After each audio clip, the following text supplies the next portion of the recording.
Saudações! Aqui é o professor Augusto Seixas e nesta videoaula de quarentena, em estilo podcast, vamos falar sobre o nominalismo, principalmente o medieval. Nas aulas passadas falamos sobre o surgimento da filosofia medieval, quando os cristãos se apropriaram da filosofia greco-romana.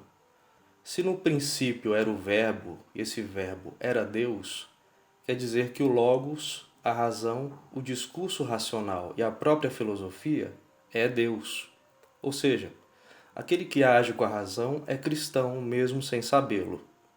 Os principais nomes desse período são os de Santo Ambrósio, Teófilo de Antioquia, Filon de Alexandria, Santo Antão do Deserto e Atanásio de Alexandria. Temos então as bases da patrística, filosofia que vem do latim, que significa o período dos padres, dos pais da Igreja Católica, onde temos a mistura dos ensinamentos de Cristo e a filosofia de Platão. Principais nomes: Santo Anselmo, Doroteu de Gaza, Gregório de Nissa, Basílio de Cesareia e Santo Agostinho de Hipona. No século XII, teremos a questão, a querela, a briga, a treta dos universais. Mas o que são os universais? Vamos nos lembrar de Platão.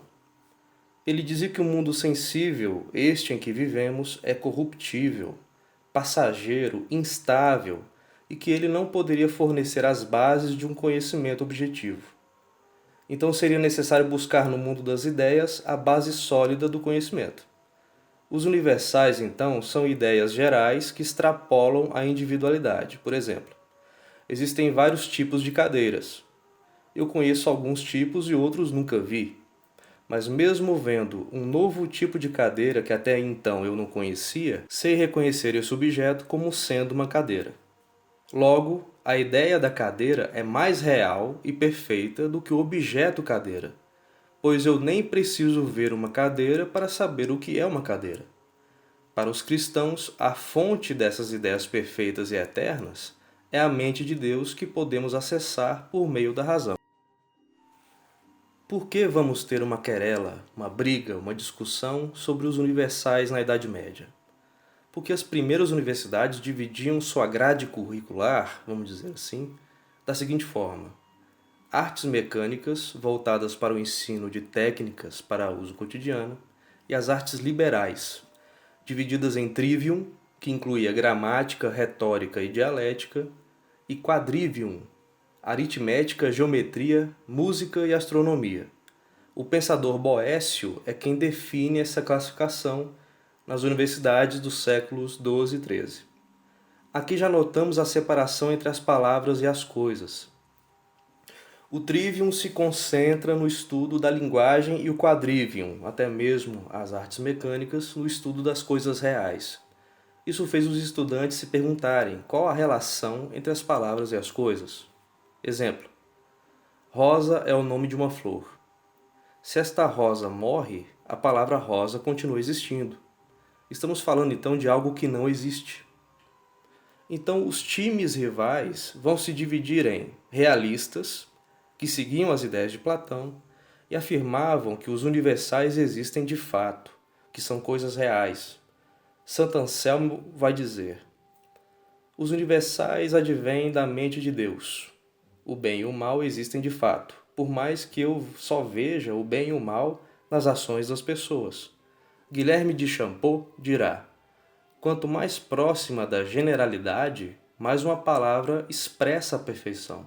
Exemplo: a brancura é mais perfeita que o branco. Existem cavalos brancos, casas brancas, pessoas brancas, mas a brancura é a ideia universal, ideia geral do que é branco.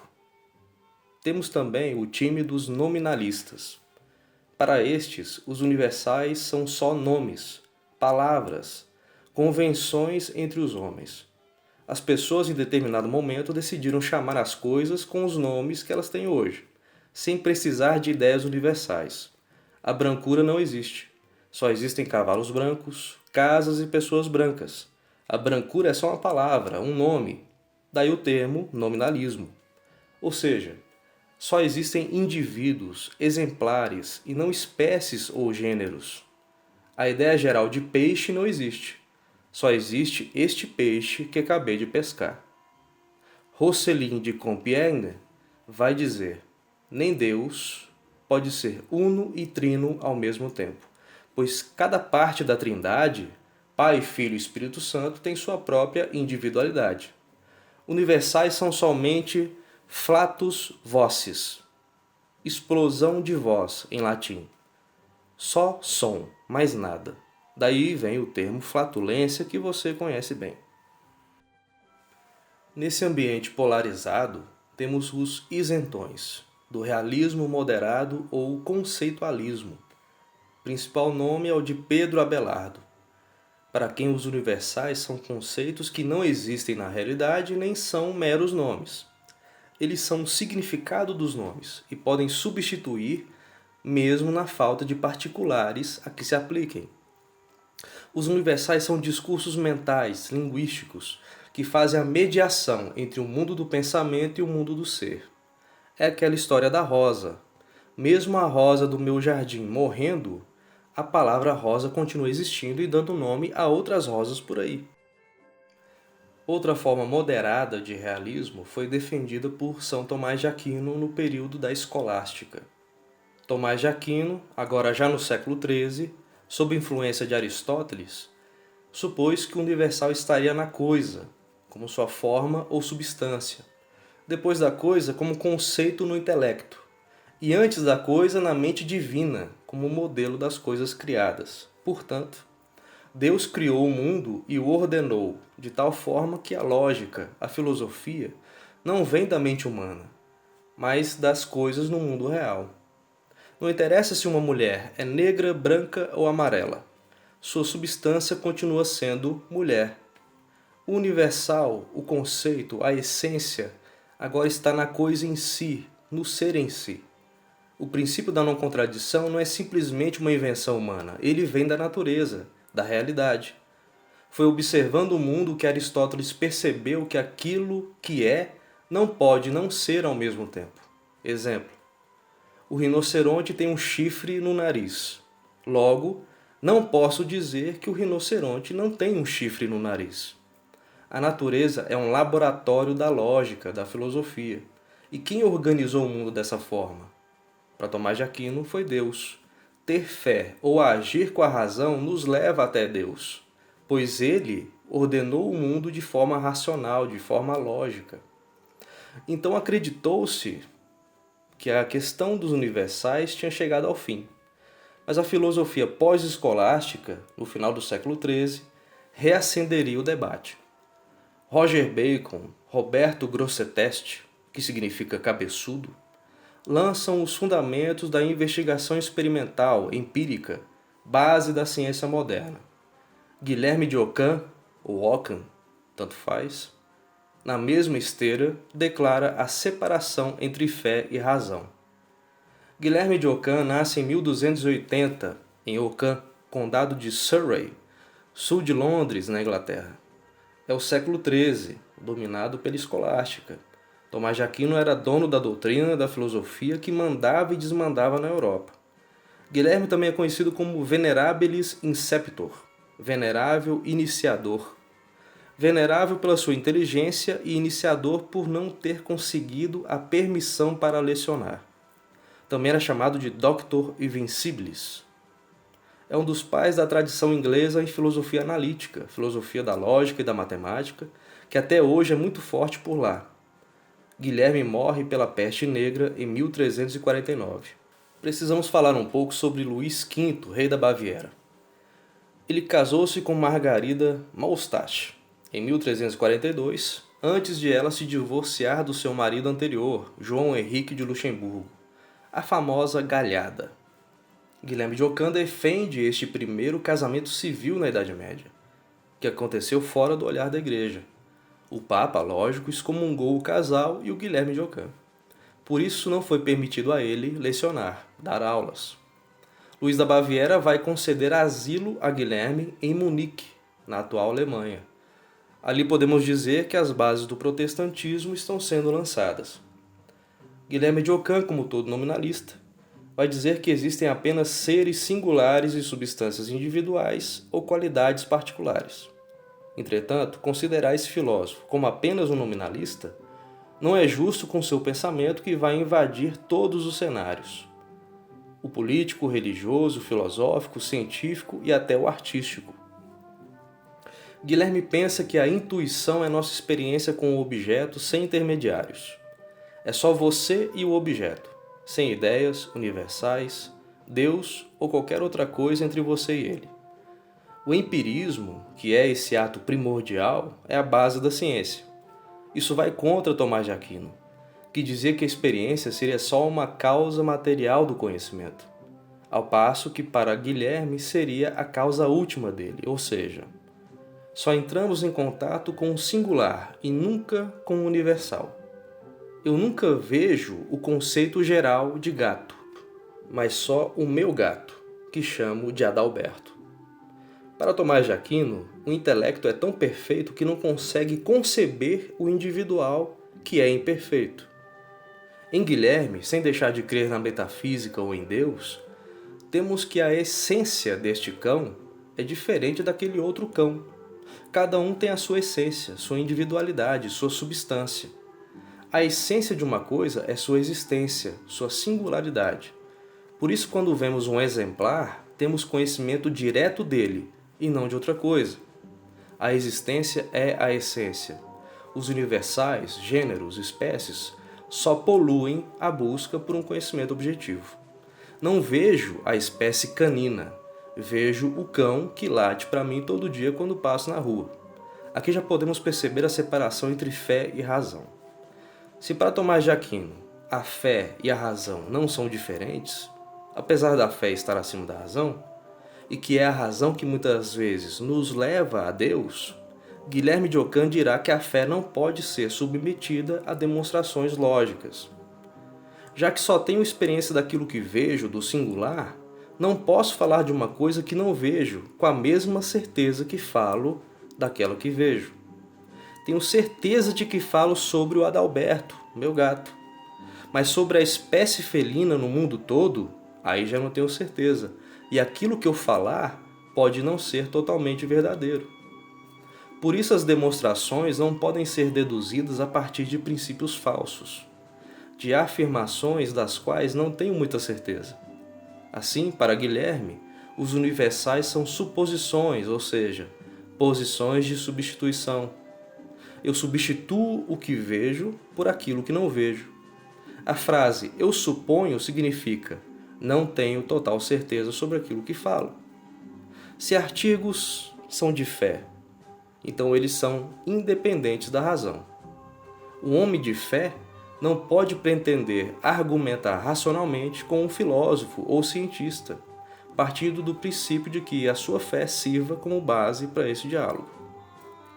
Podemos agora deduzir o princípio da parcimônia, da economia ou da navalha de Ockham. Não se deve fazer com mais o que se pode fazer com menos. Deve-se preferir a explicação mais simples ao invés da mais complexa.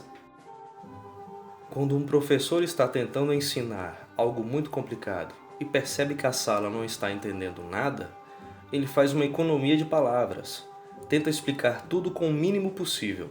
Ou seja, ele está cortando quase que com uma navalha as palavras desnecessárias.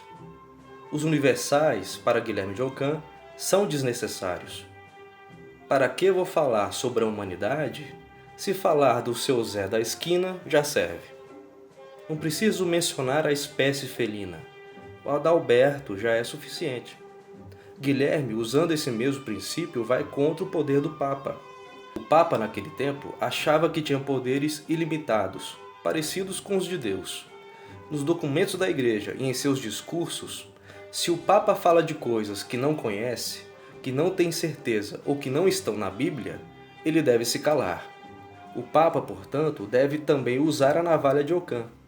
Claro que isso não foi aceito pela Igreja, pois acreditava-se, e muitos ainda acreditam, na infalibilidade do Papa, que o Papa não erra, pois tudo que ele faz e diz vem de Deus.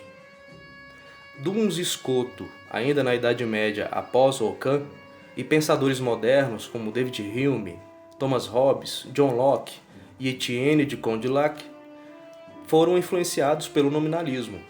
E temos muitos exemplos que comprovam que a questão dos universais persiste até os dias de hoje. Temos, por exemplo, o experimento do gato de Schrödinger.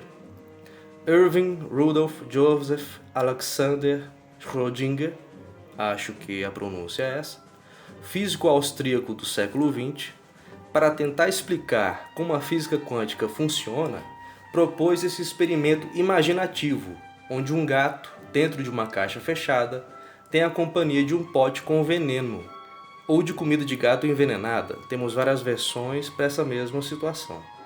Daí temos a pergunta: o gato está vivo ou morto? Schrödinger dirá que, até o momento em que abrirmos a caixa, o gato está morto e vivo ao mesmo tempo. Como isso é possível? O universo exige uma resposta. Não podemos dizer simplesmente que não sabemos sobre a situação do gato dentro da caixa. Então dizemos que ele está 50% vivo e 50% morto. Isso vai contra o princípio da não contradição de Aristóteles que falamos há pouco. O rinoceronte tem um chifre no nariz, logo, não posso dizer que o rinoceronte não tem um chifre no nariz. Então também não posso dizer que o gato está vivo e morto ao mesmo tempo. Isso lembra a frase que Antístenes falava só para irritar o Platão. Sócrates é velho e jovem ao mesmo tempo. Antístenes, pai do cinismo filosófico e, por que não, do nominalismo, entenderia muito bem o experimento do gato de Schrödinger. As definições de vivo ou morto são universais. São apenas nomes, palavras vazias, que só fazem sentido quando vemos o indivíduo, o gato. Dizer se ele está vivo ou morto enquanto não tem um contato com o indivíduo, com o Adalberto, é uma tarefa inútil.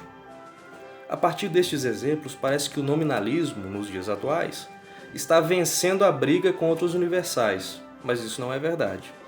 Vamos dar crédito agora aos universais. Pensamos em um cirurgião cardiologista.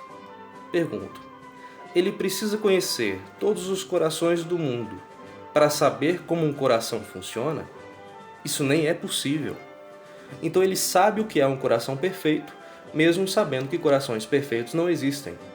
Ele parte de um universal, de um conceito, de uma ideia geral de coração perfeito, para ajudar os corações dos seus pacientes a funcionarem de forma parecida com a qual um coração perfeito funciona. Não é preciso, portanto, conhecer todos os corações do mundo para ser um cardiologista. A ideia, o conceito universal, serve para nós como um ganha-tempo. É um atalho que encurta o caminho. Sei que tem um bem-te-vi no meu quintal só de ouvi-lo cantar, não preciso vê-lo.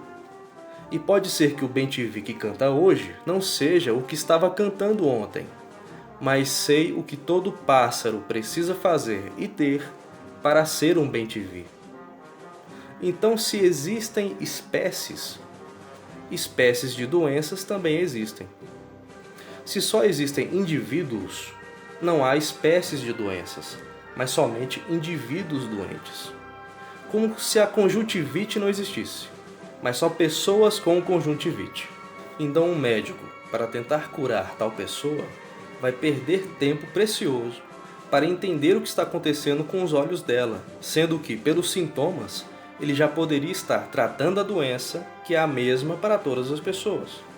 Entendemos que, se as espécies de doenças não existissem, ou as famílias de doenças, de vírus, de bactérias, seria impossível encontrar qualquer cura. Foi dito recentemente que para saber se uma pessoa morreu devido ao coronavírus ou Covid-19, seria preciso examinar todos os órgãos dela. Mas esquece de dizer que os órgãos constituem o corpo como um todo. Isso se chama holismo. Ganhar tempo nos dias de hoje, em que há os perigos de uma pandemia, é crucial. Podemos avaliar cada órgão do corpo humano para saber como esse vírus afeta cada um, mas fica para outra hora, pois um sujeito doente não vai simplesmente dizer "meu fígado está doente". Não, o indivíduo inteiro está doente. Se só um fígado doente não fosse um problema, por que pessoas morrem de doenças que começam no fígado? Não há necessidade e tempo para se analisar caso a caso. A filosofia existe para fornecer conceitos universais. E isso ajuda até na prática médica. Para Gilles Deleuze, a filosofia lida com conceitos. Em Aristóteles, a vida é que nos dá esses conceitos. Fingir que isso não é verdade, que tantos seres humanos sofrendo os mesmos sintomas, ainda não é o suficiente para perceber que estamos vivendo uma pandemia, é desconhecer a biologia, a vida e é também não ser filósofo. Obrigado, até a próxima.